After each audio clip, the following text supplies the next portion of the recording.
Il est très probable qu'hier, ou peut-être au cours des dernières heures, tu aies ressenti une étrange lourdeur. Ce n'était pas une douleur physique, mais une pression inexpliquée, une angoisse apparue sans prévenir alors que tu poursuivais ta routine. Peut-être étais-tu calme, et soudain, une vague de tristesse ou d'anxiété t'a traversé. Tu as regardé autour de toi. Tout semblait normal, mais à l'intérieur, une tempête silencieuse s'est déclenchée. Tu ne savais pas d'où cela venait, seulement que ce n'était ni habituel, ni totalement à toi. Si cela résonne en toi, il est important que tu le saches. Tu n'imaginais rien. Ce que tu as ressenti était réel. Ce n'était ni une pensée au hasard, ni une émotion sans cause. C'était une résonance profonde, une vibration qui a traversé le lien invisible qui te relie encore à cette personne. L'intuition n'est pas une fantaisie, c'est un radar émotionnel sophistiqué. Quand deux âmes ont partagé quelque chose de vrai, il se crée une corde qui ne se rompt ni avec la distance, ni avec le silence. Hier, cette corde s'est tendue comme jamais auparavant. La raison de cette secousse est simple et brutale. De l'autre côté du lien, cette personne a touché le fond. Ce n'était ni progressif ni élégant, c'était un effondrement intérieur. Pendant longtemps, elle a maintenu une structure faite d'orgueil, de contrôle et d'indifférence apparente. Des murs pour ne pas ressentir, pour ne pas regarder en arrière. Mais hier, cette construction a cédé. Ce qui t'est parvenu, c'est l'écho de sa chute, le son muet d'un orgueil qui se brise lorsque la réalité émotionnelle ne peut plus être niée. Si ce message te touche, abonne-toi et laisse un mot en commentaire afin que YouTube nous fasse nous retrouver. Carl Jung expliquait que ces moments ne sont pas des accidents, mais des rencontres inévitables avec l'ombre. Cette part niée qui tôt ou tard exige d'être vue. Quand l'orgueil se fissure, l'ombre cesse de pousser dans le dos et se place face au miroir. Hier, cette personne s'est retrouvée sans défense, sans distraction, sans excuse. Ce que tu as ressenti, c'était sa peur, sa confusion et un besoin de toi qu'elle n'a pas pu exprimer par des mots et qui s'est transmis autrement. Pendant que tu essayais de comprendre pourquoi ta poitrine se serrait sans raison, elle faisait face à son instant le plus sombre. Les distractions ont échoué, le masque est tombé et le silence est devenu insupportable. Tout ce qui était refoulé s'est accumulé jusqu'à déborder. C'est pour cela que son nom est apparu dans ton esprit avec insistance. Ce n'était pas une nostalgie fortuite, mais un appel à l'aide au niveau de l'âme. Le silence entre vous ne signifiait pas l'oubli. C'était une pression qui s'accumulait jusqu'à se briser enfin hier. Cette rupture n'était pas un hasard. Dans le langage profond de la psyché, les fissures apparaissent lorsque la résistance devient plus coûteuse que la vérité. Cette personne luttait depuis longtemps contre un courant intérieur, tentant de maintenir une version d'elle-même qui ne correspondait plus. Hier, elle n'a tout simplement plus eu l'énergie de continuer à nager à contre-courant. L'épuisement a été total, non pas physique mais de l'âme. Et quand l'âme s'épuise, elle cesse de négocier avec l'ego. C'est là que commence l'effondrement réel. Peut-être as-tu eu envie de pleurer sans raison claire ou ressenti une agitation difficile à nommer. Cela arrive lorsque ton champ émotionnel agit comme un récepteur, non parce que tu es faible, mais parce que tu es sensible. Pendant que toi, tu as appris à lâcher prise, cette personne a choisi de résister. Et résister finit toujours par se payer. Ce qui a explosé hier n'était pas une émotion isolée, mais une accumulation de silence, de décisions reportées et de vérités non dites qui ont fini par exiger de l'espace pour sortir. Il y a quelque chose que presque personne ne comprend. L'orgueil ne disparaît pas avec le temps, il se rigidifie, il devient une cage élégante. De l'extérieur, cela ressemble à de la force. De l'intérieur, cela étouffe. Cette personne croyait qu'avancer signifiait s'éloigner, que guérir signifiait contrôler. Mais le contrôle ne guérit jamais. Il ne fait que repousser. Hier, lorsque les distractions ont cessé de fonctionner, elle s'est retrouvée face à un vide impossible à combler avec des routines, des écrans ou du bruit social. Et dans ce vide, tu es apparu. Pas comme un souvenir romantique, mais comme un contraste brutal. L'esprit a comparé, sans le vouloir, la chaleur de ce qui a été vécu avec toi à la froideur de son présent. Là, l'ego souffre parce qu'il ne peut plus se mentir. Jung disait que la douleur n'est pas l'ennemi, mais le messager. Et le message était clair. En cherchant à se protéger, cette personne a marché vers un désert émotionnel. L'image de contrôle s'est maintenue jusqu'à ce que la solitude la prive de tout argument. Ce type d'effondrement survient souvent lors de moments collectifs de densité émotionnelle. Quand le bruit extérieur diminue, l'intérieur crie. L'atmosphère devient lourde, introspective, obligeant à regarder ce qui a été évité. Ce n'est pas une tristesse ordinaire, c'est une révision. La sensation que quelque chose ne va pas s'intensifie et ne peut plus être ignoré. Hier, ce climat émotionnel a agi comme un catalyseur, figeant les distractions et mettant à nu l'essentiel. Peut-être était-elle entourée de monde, peut-être même en train de rire. Mais la compagnie ne garantit pas la connexion. Parfois, la présence des autres ne fait que souligner l'absence de l'essentiel. Chaque conversation superficielle est devenue un miroir inconfortable. Chaque rire creux, une confirmation. Quand on a goûté à un lien réel, tout le reste paraît incomplet. Cette nuit-là, le contraste a été trop fort et l'armure émotionnelle a commencé à se fissurer de l'intérieur. Sans témoin, l'esprit a tenté de fuir comme toujours. Le travail, le divertissement, les stimulations rapides. Mais rien n'a fonctionné. Quand les mécanismes d'évitement échouent, la vérité émerge sans filtre. La pensée est revenue vers toi non par analyse, mais par manque. Elle s'est souvenue de la façon dont ta présence régulait son monde intérieur. Tu n'étais pas seulement une compagnie, tu étais une stabilité émotionnelle. Cette comparaison a été dévastatrice pour son orgueil, car elle révélait quelque chose qu'elle refusait d'admettre. Sans toi, tout est devenu plus froid. C'est là que le point de non-retour a été atteint. Elle a compris qu'elle avait confondu indépendance et déconnexion, et qu'en fuyant la douleur, elle avait aussi fui l'amour. Le récit intérieur a commencé à s'effondrer. Elle n'a plus pu soutenir l'idée que tout allait bien. Jung appellerait cela une fissure dans la persona, le masque social, lorsqu'il cesse d'être crédible, même pour celui qui le porte. Et quand cela arrive, le changement devient inévitable. C'est pour cela que ton intuition s'est activée. Les liens authentiques ne se dissolvent pas, ils se transforment. L'énergie que tu as ressentie était le reflet de cette fissure en train de s'ouvrir. Ce n'était pas un appel conscient, mais une reddition intérieure. Dans son moment de plus grande vulnérabilité, cette personne a cherché refuge là où quelque chose avait été vrai, non pour revenir encore, mais pour reconnaître ce qui a été perdu. Et cette reconnaissance, même douloureuse, est le premier acte d'honnêteté. Rien de tout cela n'est une fin. Les effondrements profonds ne détruisent pas, ils réorganisent. Quand l'orgueil tombe, il laisse de la place à quelque chose de plus authentique. Hier n'a pas été seulement une journée difficile pour cette personne, mais le début d'une reconfiguration intérieure. La perception a changé, le récit interne s'est fissuré, et, quand cela arrive, il n'y a plus de retour en arrière. Ce qui vient ensuite ne dépend pas du passé, mais de ce que chacun fera avec la vérité qui est désormais visible. Lorsqu'une structure intérieure s'effondre, elle ne le fait pas dans le bruit, mais dans la lucidité.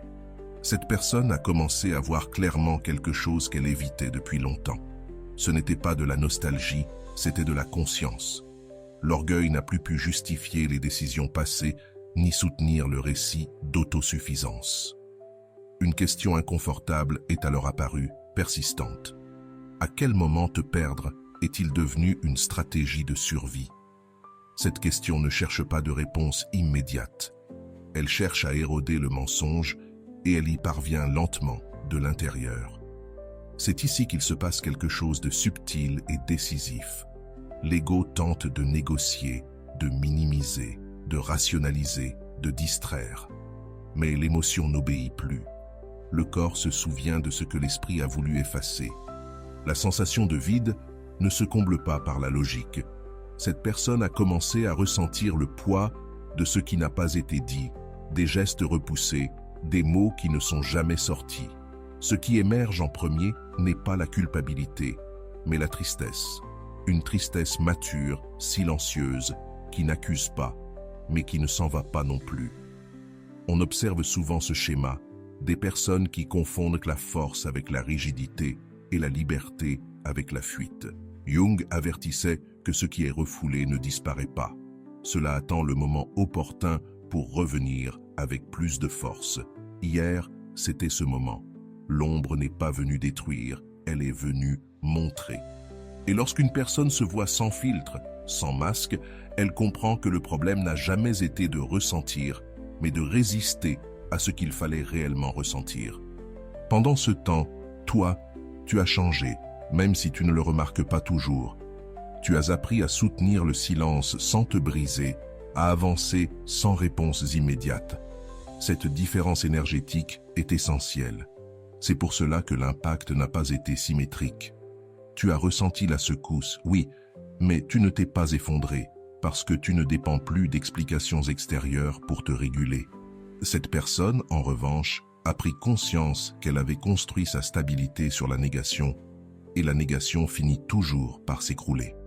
L'orgueil tombe souvent lorsqu'il n'y a plus de public, lorsqu'il n'y a plus personne à qui prouver quoi que ce soit. Hier, il n'y avait pas de témoin, seulement une conscience face à elle-même.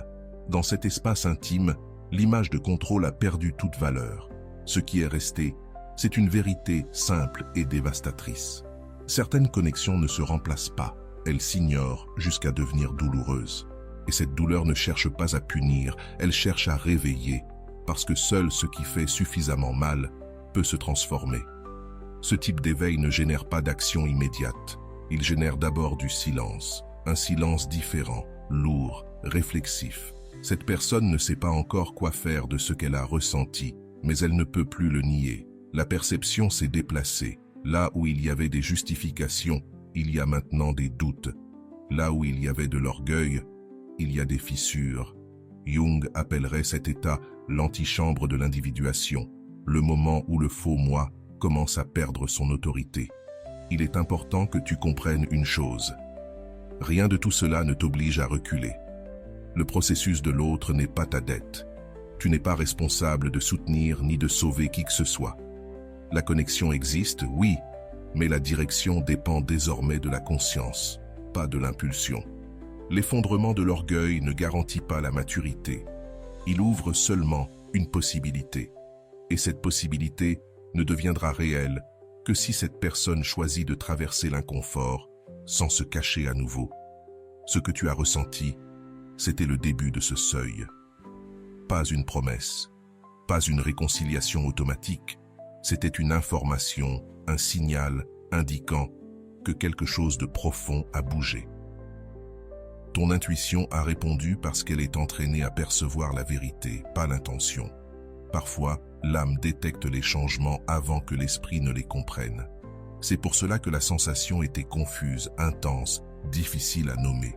Ce n'était pas une émotion personnelle, c'était une résonance. À partir de maintenant, l'énergie entre vous ne sera plus la même.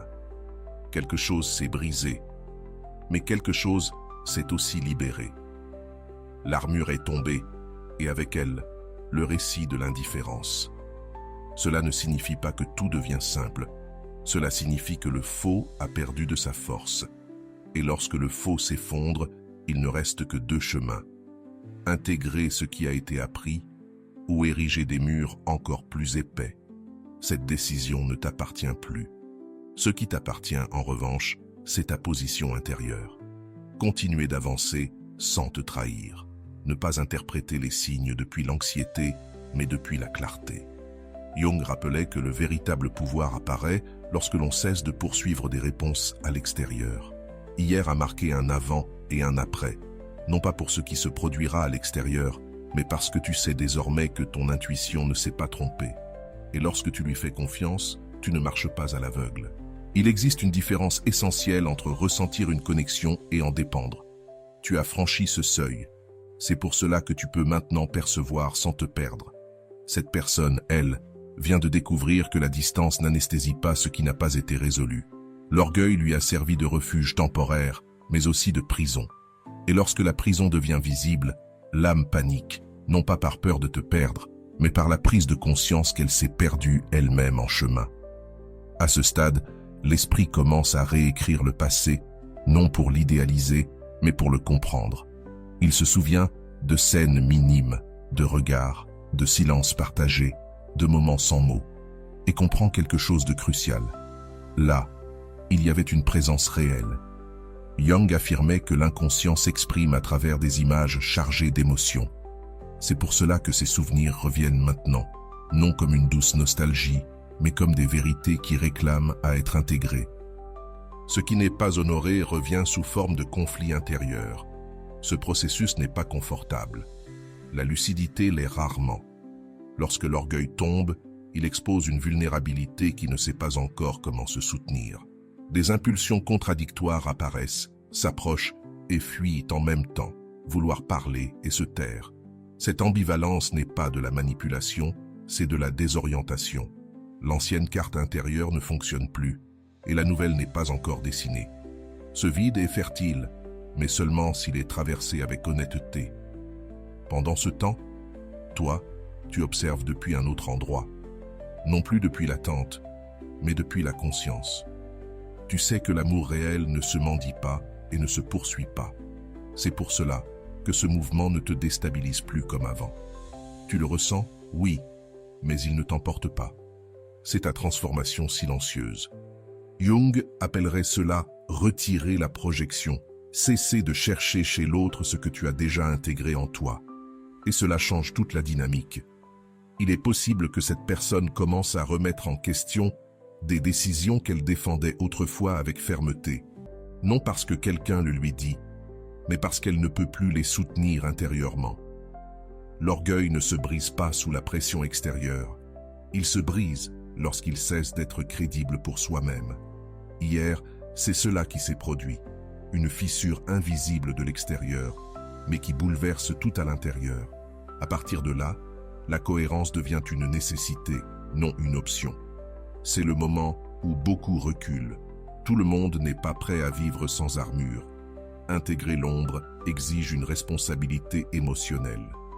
Jung insistait sur le fait que la conscience n'élimine pas la douleur, mais qu'elle lui donne un sens. Cette personne se trouve exactement là, entre fuir à nouveau ou assumer ce qu'elle ressent sans déguisement. Tu ne peux pas décider ce pas à sa place.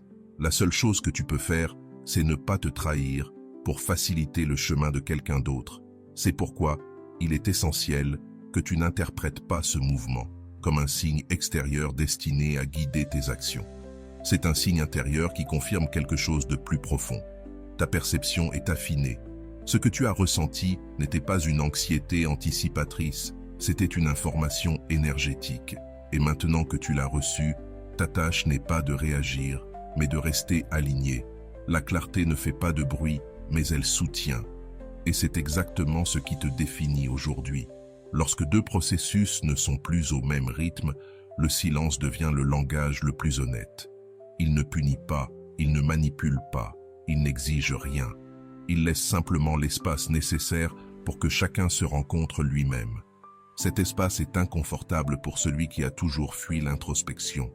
C'est pour cela que l'effondrement a été si intense. Il n'y avait plus où fuir. Il ne restait qu'à regarder en face ce qui avait toujours été là, attendant d'être reconnu.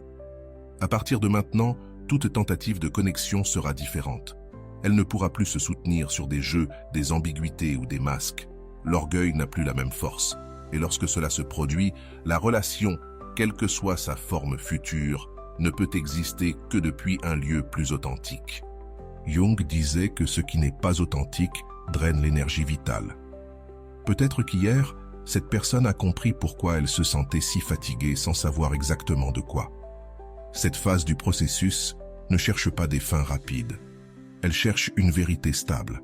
Et toi, tu continues d'avancer, non pour provoquer quoi que ce soit, mais parce que tu ne sais plus vivre autrement. Et cette cohérence intérieure est ce qui impacte le plus, même à distance. L'effondrement de l'orgueil de l'autre n'est pas ta victoire.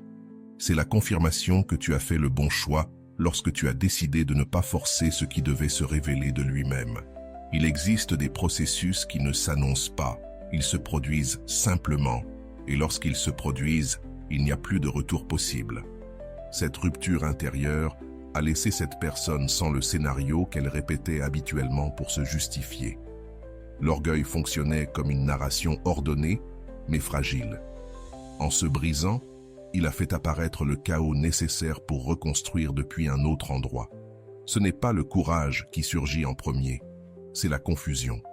Et pourtant, cette confusion est plus honnête que n'importe quelle fausse certitude maintenue jusqu'ici.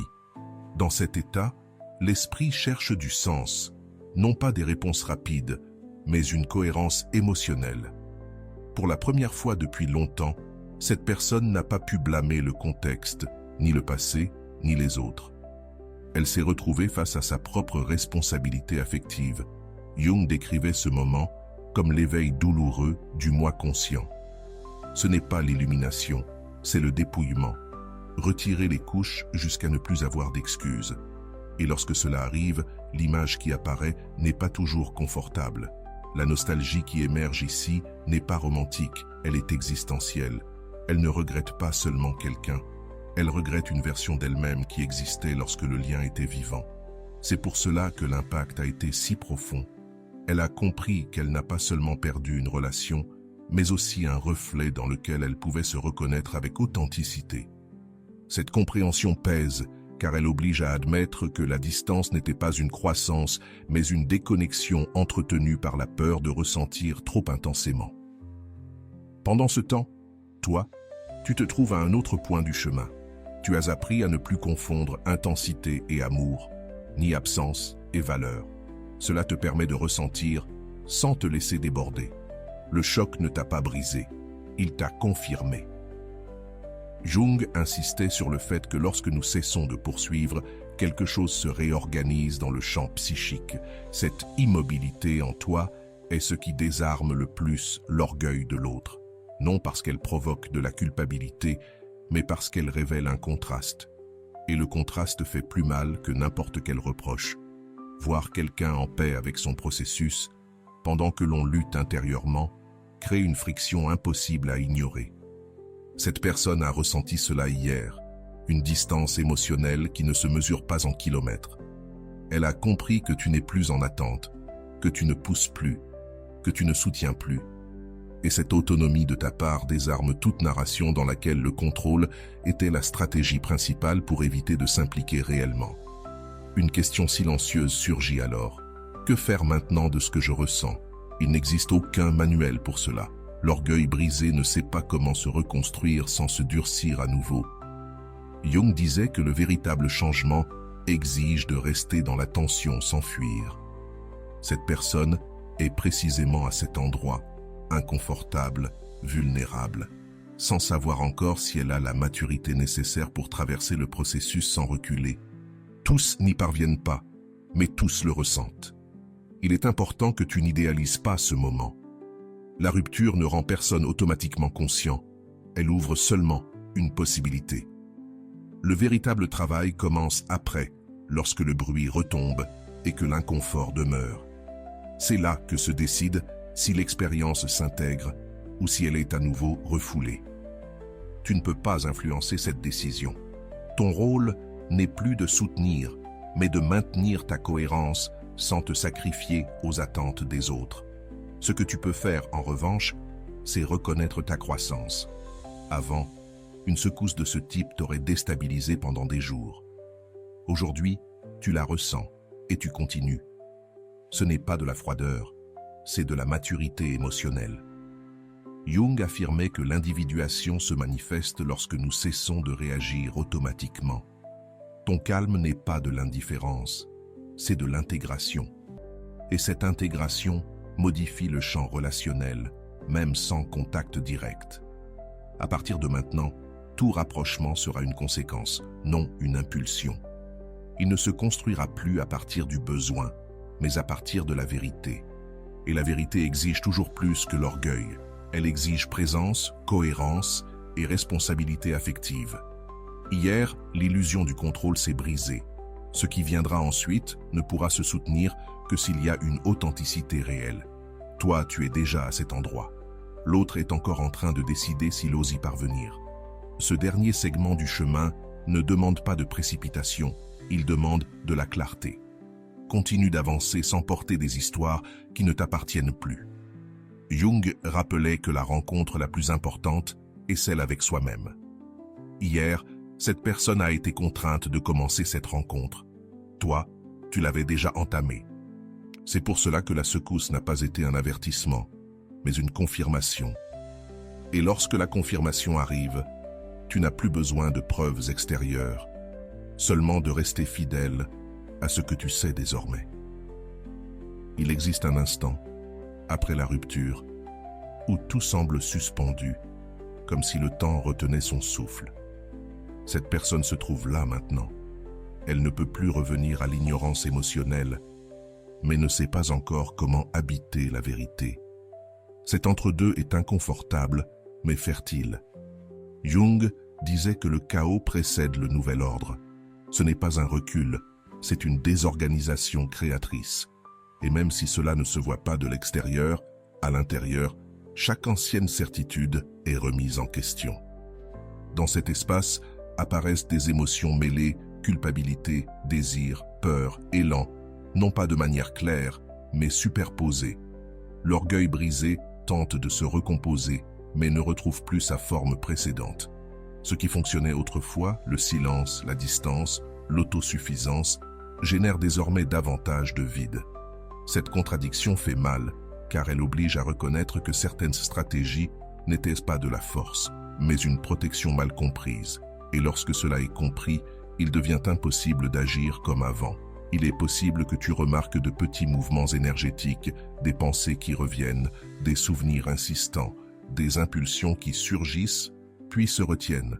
Ne les provoque pas, ne les poursuis pas. Ce sont les symptômes d'un réajustement intérieur. Jung expliquait que lorsqu'une projection se retire, la psyché cherche à se réorganiser. Tu ne soutiens plus ce que tu soutenais auparavant. Et cela oblige l'autre à faire face à son propre vide, non comme une punition, mais comme une conséquence naturelle. L'essentiel ici est de ne pas confondre prise de conscience et action immédiate. La reconnaissance intérieure ne se traduit pas toujours tout de suite par un comportement mature. Il y a parfois d'abord de la maladresse, du doute, des silences prolongés. Cela n'invalide pas le processus, cela le rend humain. La différence désormais est que l'orgueil ne dirige plus seul. Une fissure s'est ouverte par laquelle entre quelque chose de plus honnête.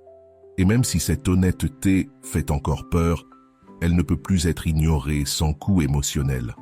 Pendant ce temps, ton rôle reste simple et exigeant à la fois. Rester fidèle à toi-même, ne pas te projeter en avant, ne pas surinterpréter, ne pas reculer par nostalgie. Jung affirmait que lorsqu'une personne s'individue, elle cesse d'avoir besoin de confirmation externe. Ta stabilité actuelle n'est pas de l'indifférence, c'est de la présence. Et cette présence silencieuse est plus puissante que toute tentative de contrôle parce qu'elle n'exige rien, et c'est précisément pour cela qu'elle confronte. À ce stade du chemin, une question profonde apparaît souvent. Que se passerait-il si je ne faisais plus rien? La réponse effraie l'ego, mais libère l'âme. Tous les liens n'ont pas besoin d'être poussés pour se révéler.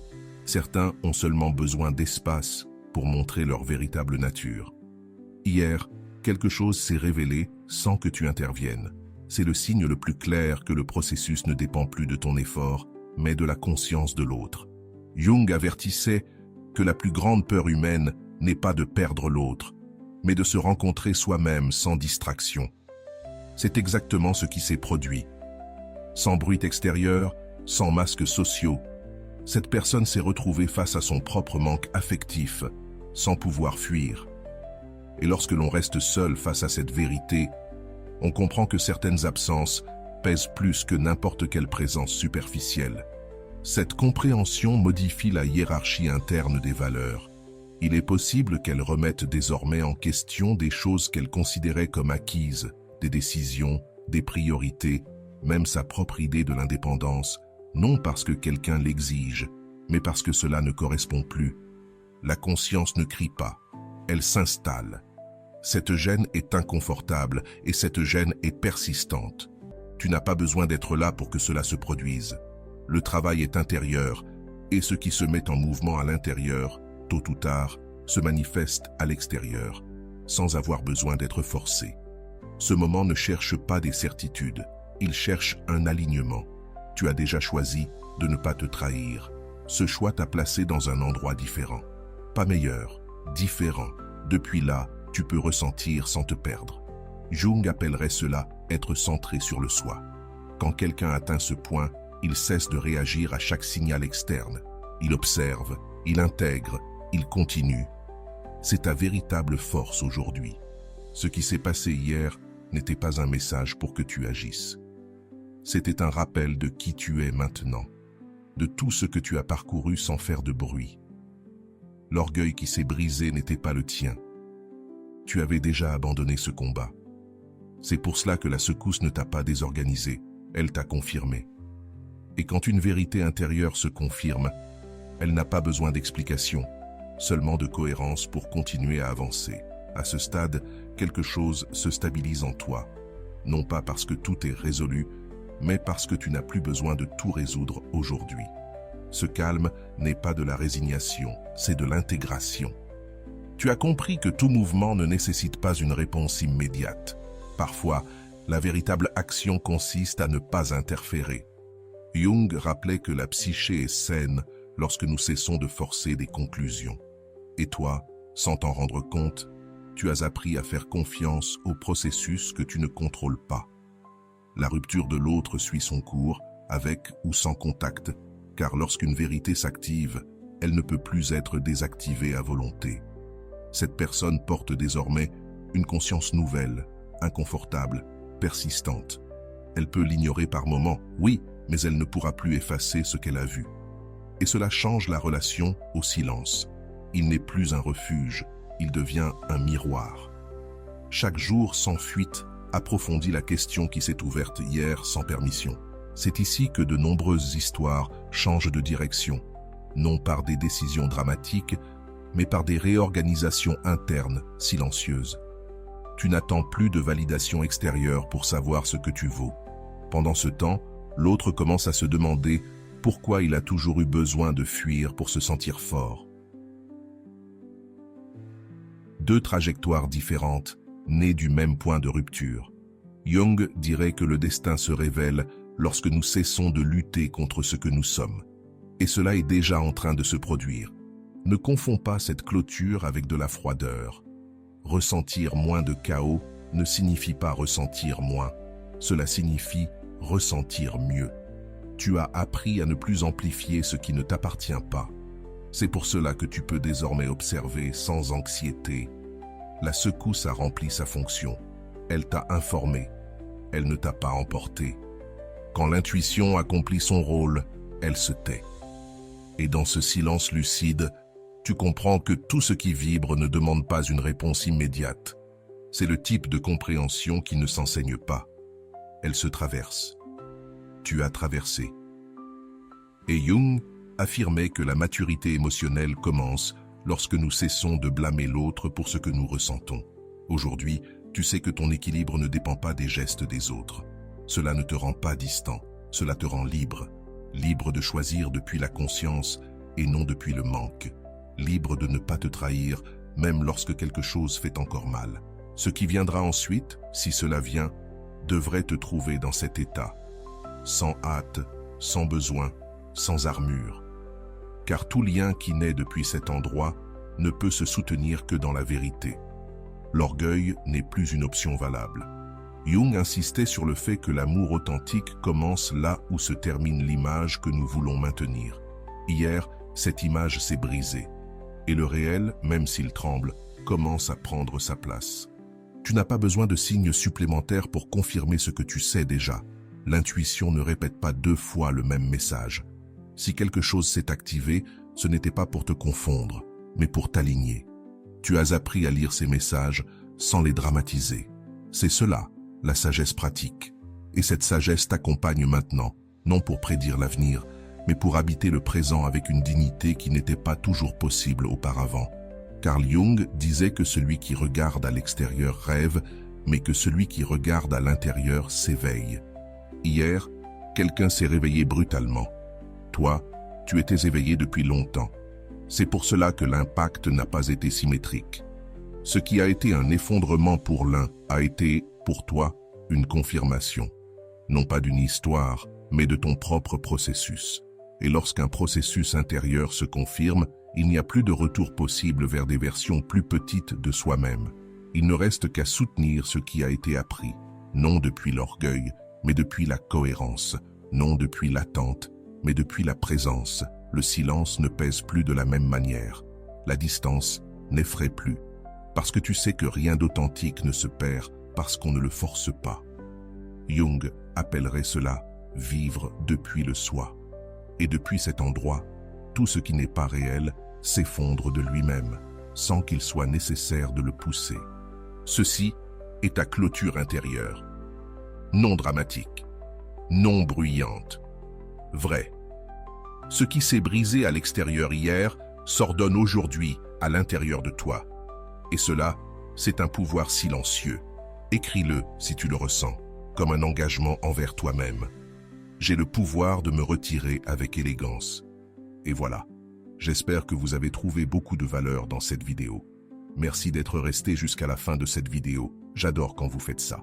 Si vous voulez une autre vidéo sur ce sujet, écrivez en commentaire, j'en veux encore plus. J'espère vous revoir dans une autre vidéo. Merci pour ton temps, prends soin de toi et à bientôt.